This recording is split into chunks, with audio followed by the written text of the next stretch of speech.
Oke, kita bahas pelan-pelan ya. Bahwa dalam bahasa Arab ada huruf, lafad, terus kalimat, kalam, kalim, dan qaul. Kalau kata Pak Ahmad Subarjo bahwa likulli syai'in dafnisun, bahwa segala sesuatu itu pasti memiliki definisi. Nah, apa definisi masing-masing komponen bahasa Arab tadi? Kita kupas satu persatu. Bismillahirrahmanirrahim. Yang pertama ada lafad. Nah, apa itu lafad, Mas Jahid? Susunan huruf. Bagus. Kurang lebih seperti itu. Kalau secara terminologi, lafad adalah sautun, apa Mas Ade? Mustamilun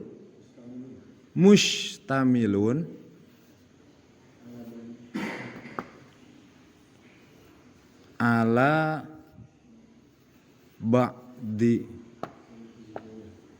hurufil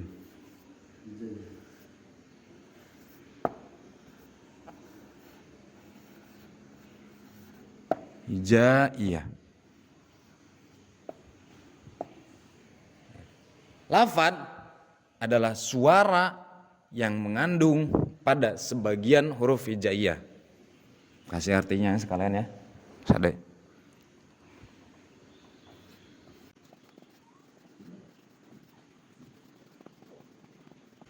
Diingat-ingat, lafad sautun mustamilun ala ba'di hurufil hijaiyah.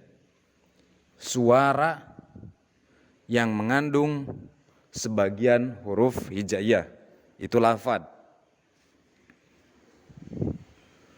Contoh, Allahu Ar-Rahmanu Ar-Rahimu, itu lafad, adalah susunan terkecil setelah huruf dalam bahasa Arab.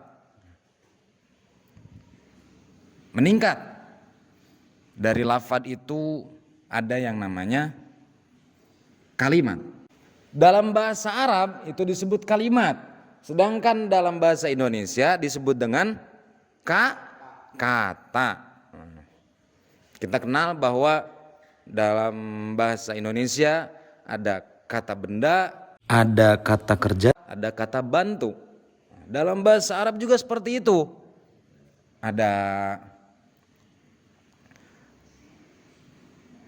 kalimat isim, satu kalimat isim, yang kedua kalimat fiil, yang ketiga kalimat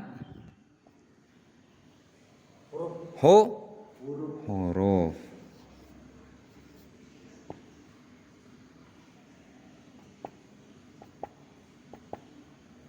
Sebagaimana bahasa Indonesia, bahasa Arab juga seperti itu. Kalimat isim adalah kata benda.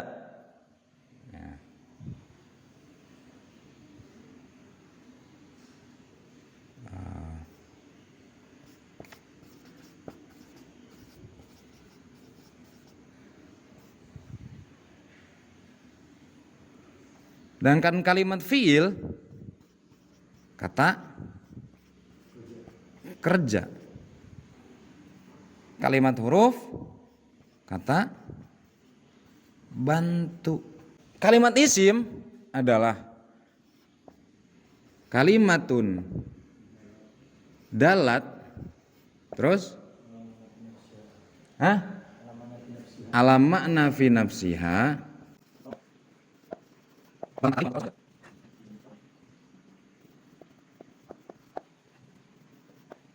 Kalimat isim adalah kalimatun dalat ala makna fi nafsiha walam tuktaran fi zamanin wad'an. Adalah sebuah kalimat yang menunjukkan pada makna dirinya walam tuktaron, dan tidak beriringan fi zamanin wad'an, secara umum tidak terikat dengan waktu. Diulang, bahwa kalimat isim adalah kalimatun dalat ala ma'na fi nafsiyah walam tuktaron fi zamanin wad'an.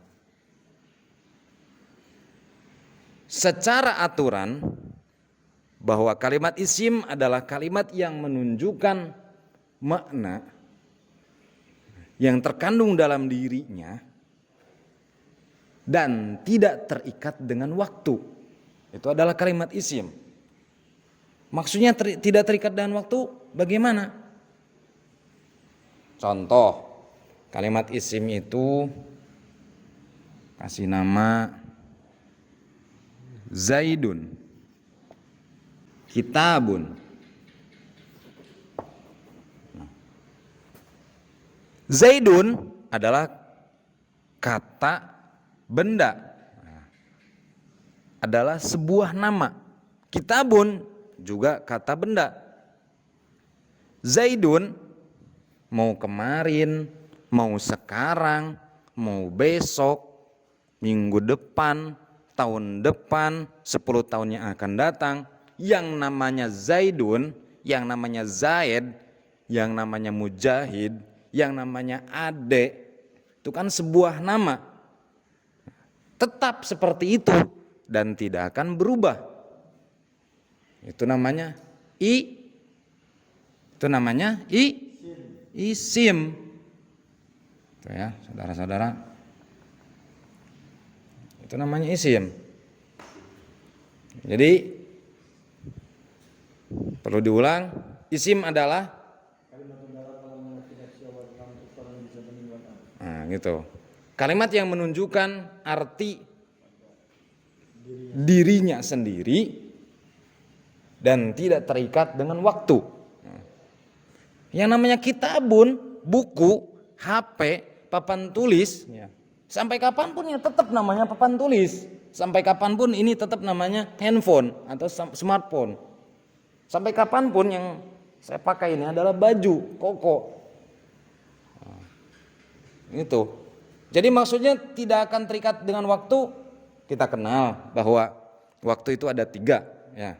Mas Ade, ada kemarin, hari ini, dan besok.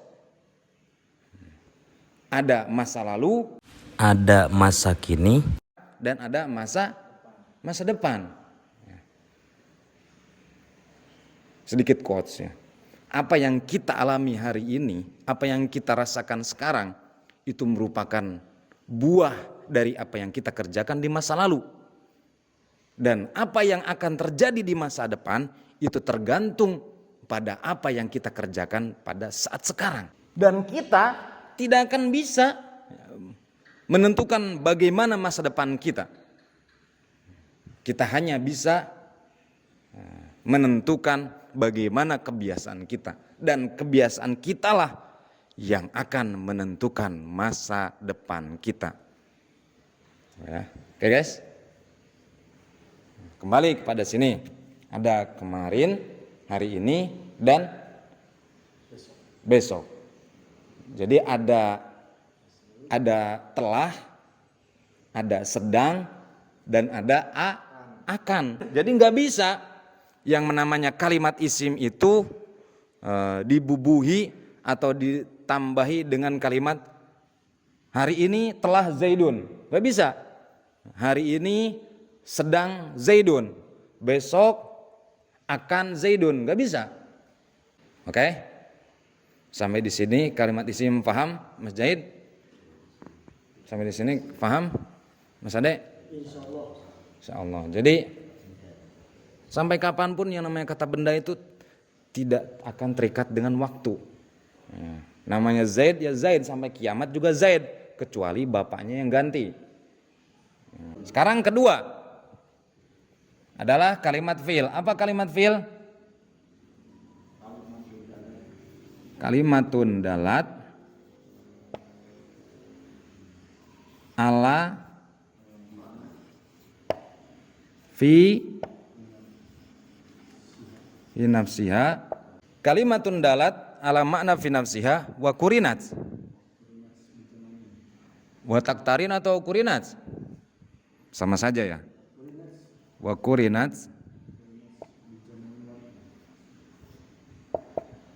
bi.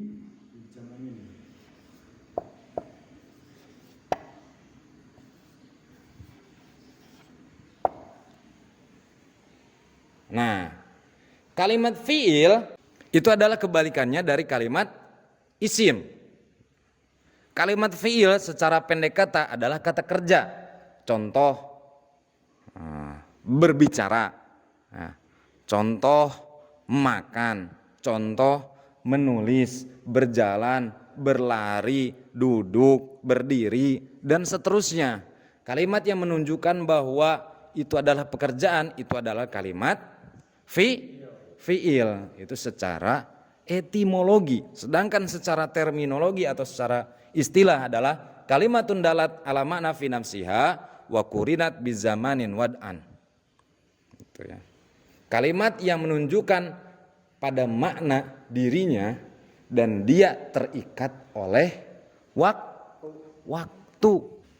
Karena kalimat fi'il itu terikat oleh waktu, maka dia tidak akan lepas dari 3 kata.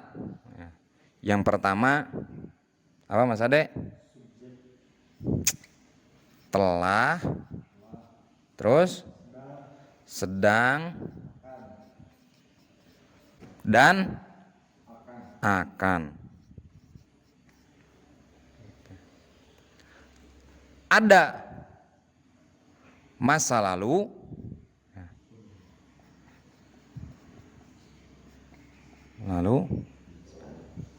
ada masa kini, ada masa depan. Masa lalu jangan disesali karena itu adalah kenangan. Sekarang mari kita jalani karena itu adalah kenyataan. Sedangkan masa depan jangan terlalu khawatir, jangan terlalu takut karena itu adalah harapan. Gitu ya. Kenangan, kenyataan, harapan. Balik kepada pembahasannya. Karena kalimat fi'il itu adalah kalimat yang terikat dengan waktu, maka dia tidak lepas dari 3 kata ini, telah, sedang, akan. Contoh makan, contoh tidur, contoh menulis, itu pasti terikat oleh 3 kata ini. Bisa telah menulis, sedang menulis, akan menulis. Begitu. Nah, sekarang kalau kita serap ke dalam teori bahasa Arab, yang namanya telah itu disebut dengan fi'il madhi. Sedang fi'il mudhari.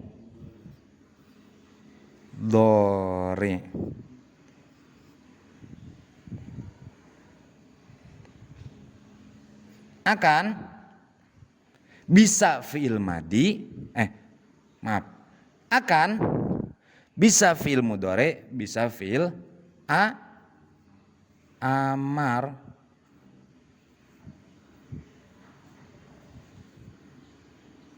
Gitu ya.